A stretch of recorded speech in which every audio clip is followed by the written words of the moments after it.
briefing, so let me just let you know that during the call, the president emphasized that the United States continues to consider India a true friend and partner in addressing challenges around the world. The two discussed opportunities to strengthen the partnership between the United States and India in a broad area such as the economy and defense. They also discussed security in the region of South and Central Asia. President Trump and Prime Minister Modi resolved that the United States and India should stand shoulder to shoulder in the global fight against terrorism. And President Trump looks forward to hosting Prime Minister Modi in the United States later this year. Today, the president's focused on fulfilling one of his most significant campaign promises to the American people by making America safe again, by taking steps to secure our borders and improve immigration enforcement inside the United States. The president intends to sign 2 executive orders after observing the swearing in of Secretary of Homeland Security Kelly. The first order is the Border Security and Immigration Enforcement Improvements. It addresses long overdue border security issues, and it's the first order in that will be to build a large physical barrier on the southern border. Building this barrier is more than just a campaign promise. It's a common sense first step to really securing our porous border. This will stem the flow of drugs, crime, illegal immigration into the United States. And yes, one way or another, as the president has said before, Mexico will pay for it. The executive order also provides the dedicated men and women of the Department of Homeland Security with the tools they need, the tools and the resources they need to stop illegal immigration from entering the United States. Under the Constitution, the American people get the final say who can and cannot enter our nation, and they've spoken loud and clearly through our laws. We're going to create more detention space for illegal immigrants along the southern border to make it easier and cheaper to detain them and return them to their country of origin. We're going to end the last administration's dangerous catch and release policy, which has led to the deaths of many Americans. We're going to once again prioritize the prosecution and deportation of illegal immigrants who've also otherwise violated our laws. And after these criminals spend time in prison for the crimes that they've committed, they're going to get back one-way tickets to the country of their origin, and their governments are going to take them back. The second executive order, enhancing public safety in the interior of the United States, addresses the enforcement of our immigration laws in the United States and returns the power and responsibility to the dedicated men and women of the Department of Homeland Security's Immigration and Custom Enforcement to help them enforce the law. These men and women want to enforce the law, and we're going to help them do that. Federal agencies are going to unapologetically enforce the law, no ifs, ands, or buts. We're going to restore the popular and successful Secure Communities program, which will help ICE agents target illegal immigrants for removal. The State Department is going to withhold visas and use other tools to make sure countries accept and return the criminals that came from their country. We'll ensure that these countries take those individuals back, and we're going to strip federal grant money from the sanctuary states and cities that harbor illegal immigrants. The American people are no longer going to have to be forced to subsidize this disregard for our laws. Reforming our immigration system has been at the top of President Trump's priorities since he announced his candidacy. Now, in just the first week, we're not there yet, of his presidency, the last administration will enforce the rule of law and restore value to the American citizenship, our greatest asset in the 21st century. As to the rest of the day's schedule, this morning the president started off his day in the Oval Office, carrying out some official duties.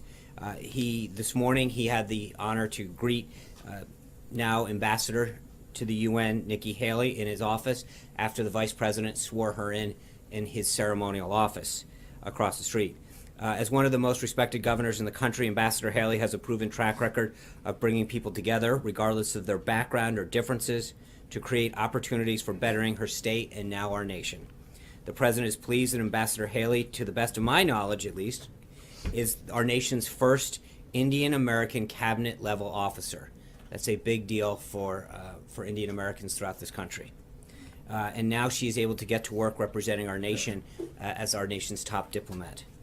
In just a few minutes, the President will be departing the White House to visit the Department of Homeland Security, where as I mentioned, he'll attend the swearing in of Secretary Kelly, would then be briefed by FEMA on the storm relief efforts in the Southeast, and conduct other related business specific to keeping our nation safe. Secretary Kelly has dedicated his life to protecting our country, enlisting in the Marine Corps in 1970, commanding at every level from platoon commander through the corps level and combatant command. He has a sincere commitment to fighting the threat of terrorism inside of our country and ending the dangerous flow of illegal immigrants through our borders. The President's looking forward to working with Secretary Kelly to implement his plans to restore our borders and protect our country. For everyone keeping score at home, this brings us up to 4 total confirmations of our cabinet or cabinet level appointees. And as a reminder, the Obama administration had 12 done at the end of their first week. So needless to say, we think Senate Democrats should continue to spend some quality time getting our nominations moved out of the Senate. This afternoon, the President will have his final public event anyway, by speaking on the phone with Mississippi Governor Bryant. They're going to discuss storm relief and recovery efforts underway in Mississippi and any help that the governor needs from the federal government. Today, the President also announced the appointment of an incredibly qualified team to serve under the guidance of White House counsel Don McGahn to address compliance and ethics matters. This team consists of Stefan Pasatino, Deputy Assistant to the President and Deputy General Counsel to the President, Udom Dillon, Scott Gast, and James Schultz as Special Assistants to the President and Associate Counsel.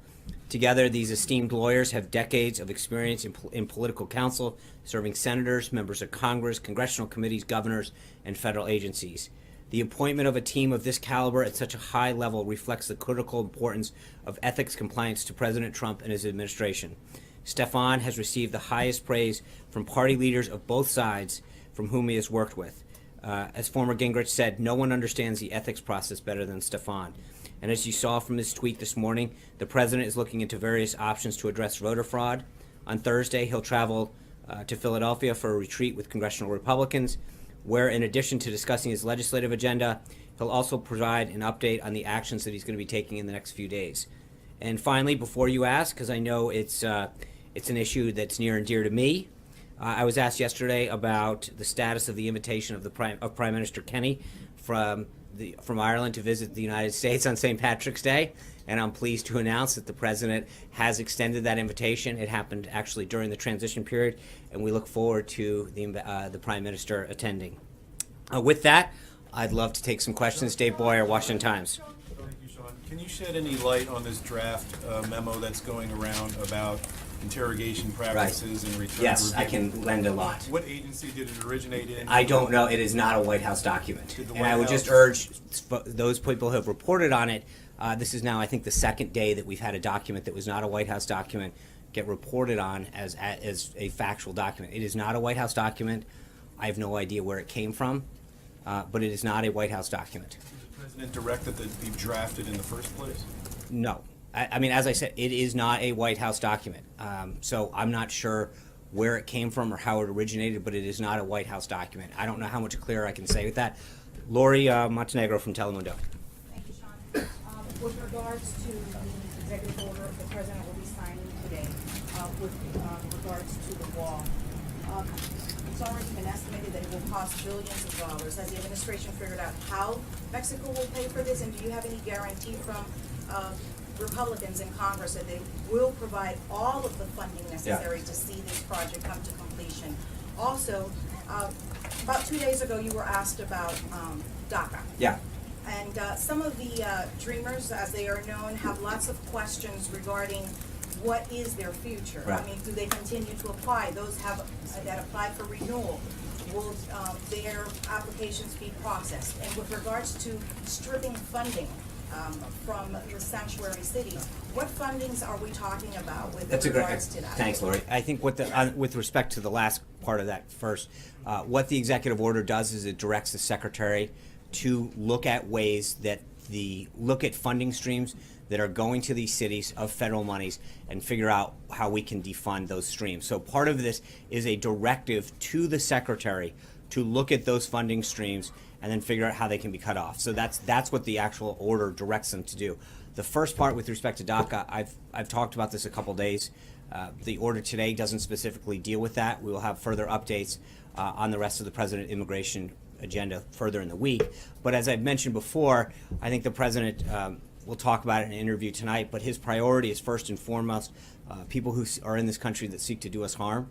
And he understands, I mean, the President understands the magnitude of this problem. He's a family man. He understands. He has a huge heart and he understands the significance of this problem.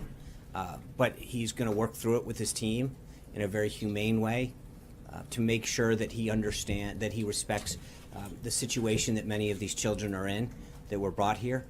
But his priority with respect to immigration is first and foremost making sure that people who are in this country that are seeking to do us harm or have committed a crime are at the forefront of that. Francesca Chambers. The border and the wall, and how has the administration figured out Oh, how I'm sorry. Mexico will pay for it, and No, I think the president's working with Congress and other folks to figure out opportunities for that to happen. There are a lot of funding mechanisms that can be used.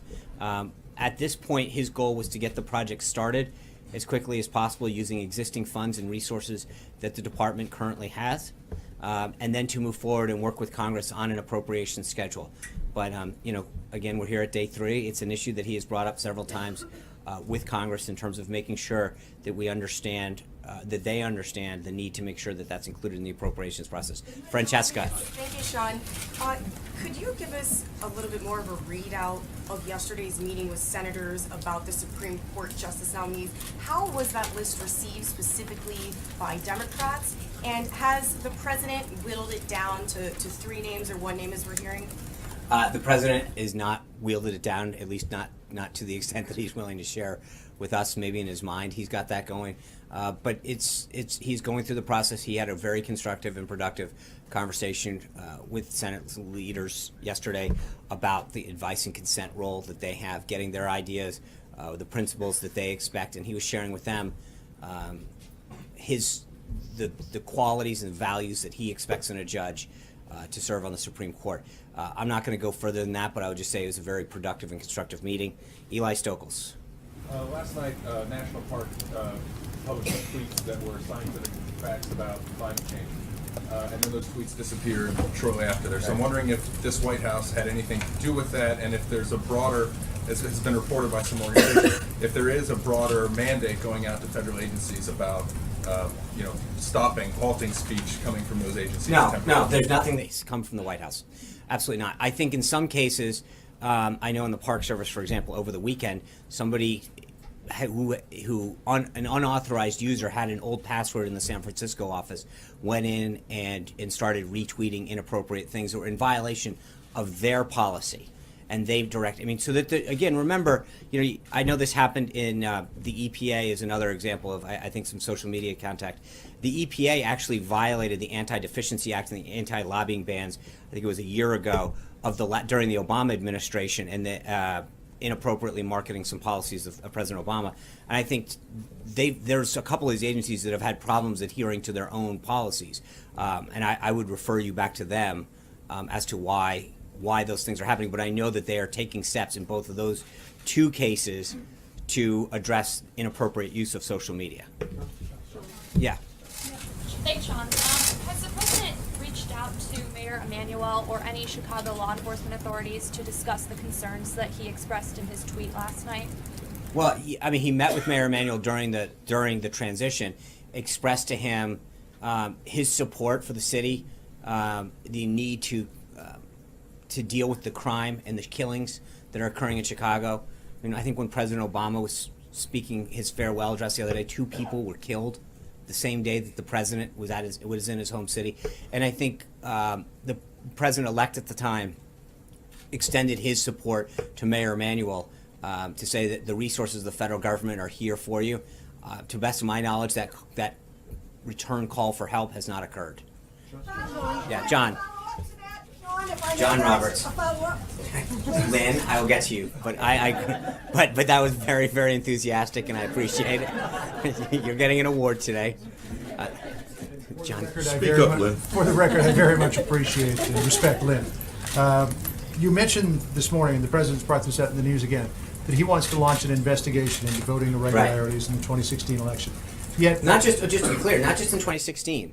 I think in terms of registration, where you've got folks on rolls that have been deceased or moved or registered in 2 counties. This isn't just about the 26 election. This is about the integrity of our voting system. and there are studies that back up what he tweeted out this morning to suggest that people are registered in multiple states Right. and that people who were dead are still on the rolls.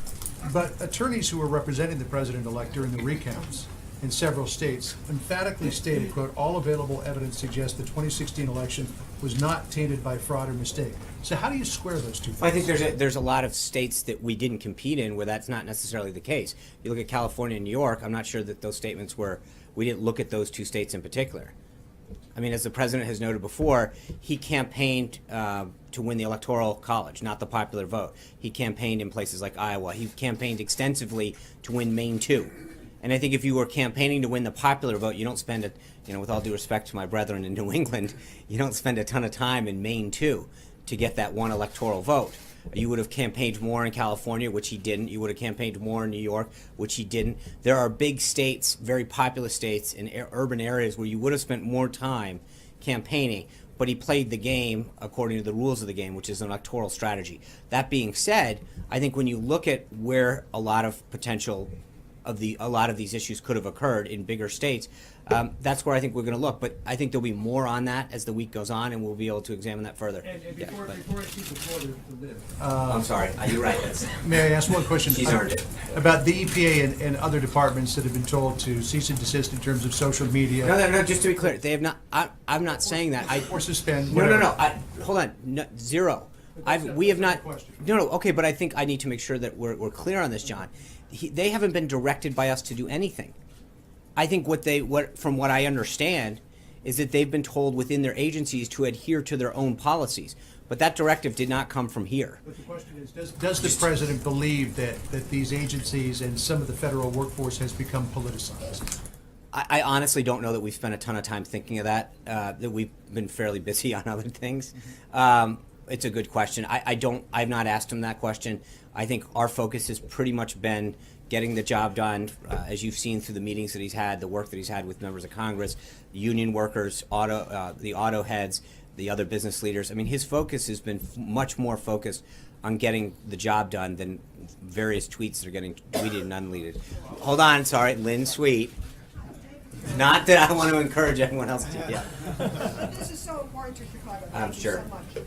And President Trump has talked a lot about Chicago. So my question is, he said if Chicago doesn't fix the horrible carnage, I will send in the feds. Could you perhaps share with me a little bit about what is the nature of the federal help that the president has in mind, whether agents, law enforcement agents, or National Guard, and what factors will determine if he acts, runs? People told us that after the meeting in Trump Tower on December 7th, he indeed did tell him things that would help Chicago that he could use, such as summer jobs, more prosecutions, and gun laws. Well, I think what the president is upset about is turning on the television and seeing Americans get killed by shootings, seeing people walking down the street and getting shot down. The president of the United States giving his farewell address and 2 people being killed that day. And when you look at a city like that, he's had conversations with police officers in Chicago and asked them, what is preventing you from solving this? And I think in many cases there are some issues that can be resolved that will help them do their job better to keep the people of Chicago safer. And what he wants to do is provide the resources of the federal government, and it can span a bunch of things. There's no one thing. It can be, there can be aid that can be, if it was requested up through the governor, through the proper channels that the federal government can provide on a law enforcement basis. But there's other aid that can be extended as well, either through the U.S. Attorney's Office or other means that will ensure that the people of Chicago have the resources to feel safe. That's what he means, Lynn. And part of it is that no American, whether or not you live in Chicago or Nebraska, shouldn't feel like you can walk down the streets of a city, the streets of a city in this country and fear for your life. And I think too often that's happening in Chicago. What will happen next, just so we know the timetable? I think Because- next is hopefully get a dialogue started with Mayor Emanuel, and try to figure out what a path forward can be, so that we come up with a plan that can keep the people of Chicago safe and help ease the problem there. Yes. Hey, Sean. Did Mexico's government have any knowledge that this new executive order would be signed today? And do you feel President Trump and President Peña Nieto will be on the same page after they meet next week in terms of who is paying for the wall? I hope so. I think that they're definitely going to discuss not only NAFTA, but the wall. There's a lot of subjects that are going to come up. We have a lot of trade that goes between the two countries. There's some security, obviously homeland security issues, but there's no question I think NAFTA is going to be big on that list, and trade overall. But and with respect to your first question, I don't think we generally telegraph to people who are coming to visit what executive orders we're going to send. Kristen. John, thank you. A couple of questions. Yeah. I want to go back to that draft executive order that would undo some of the restrictions for handling detainees. Has the president seen that draft EO?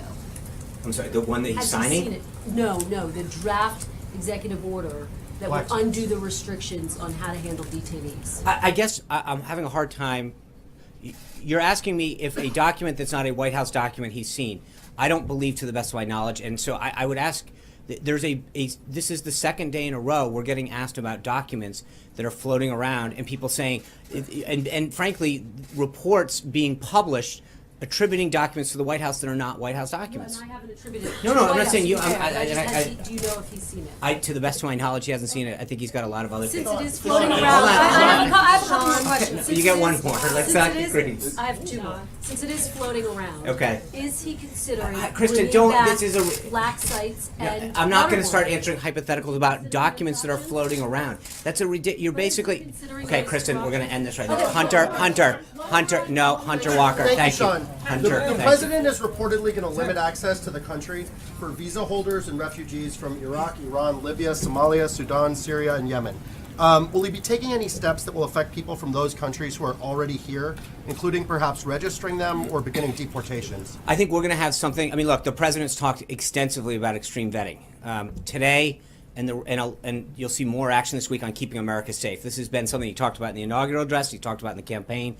As we get into that implementation of that executive order, we'll have further details. But I think the guiding principle for the president is keeping this country safe and allowing people who are from a country that has a propensity to do us harm to make sure that we take the necessary steps to ensure that the people who come to this country, especially where areas that have a predisposition, if you will, or a higher degree of concern, that we take the appropriate steps to make sure that they're coming to this country for all the right reasons. And I think we'll have further information on that back later this week. Regarding the fraud investigation, what's the ultimate goal here? And essentially, isn't the president questioning the legitimacy of his own election? No, I think that the question, look, voting is the most sacred right that we have as Americans. This is it's the hallmark and the foundation of our democracy.